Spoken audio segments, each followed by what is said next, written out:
reputation and respectability.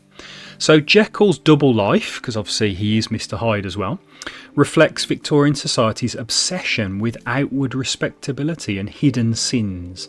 Victorian society was kind of looked very nice on the outside, but there was, if you do some independent research, there was loads of kind of dodgy stuff and kind of unusual kind of practices going on behind the scenes because they were being repressed.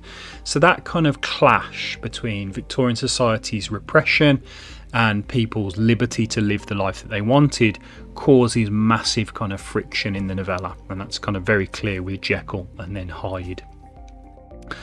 Okay, then we have science versus religion, as we know.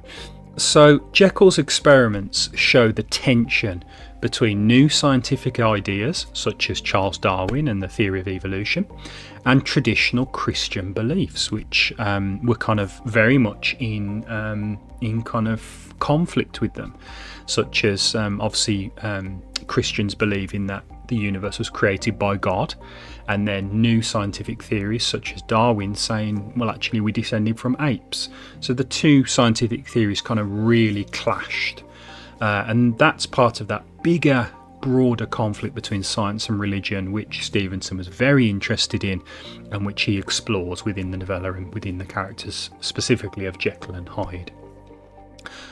And then finally, London as a setting, which doesn't really get focused on by many of my students, I must say. It's a really good one to pick on.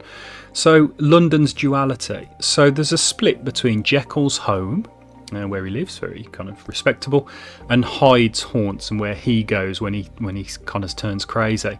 And it mirrors the divided, shadowy nature of Victorian London. This was very much the time of characters or people like Jack the Ripper, for instance, the kind of mass murderer and things like that. Victorian London did have this kind of almost seedy underbelly that's writers like Stevenson were very interested in kind of exploring, and they kind of do through Hyde, where he goes on these kind of murderous rampages. So London is a place of danger and peril in the novella.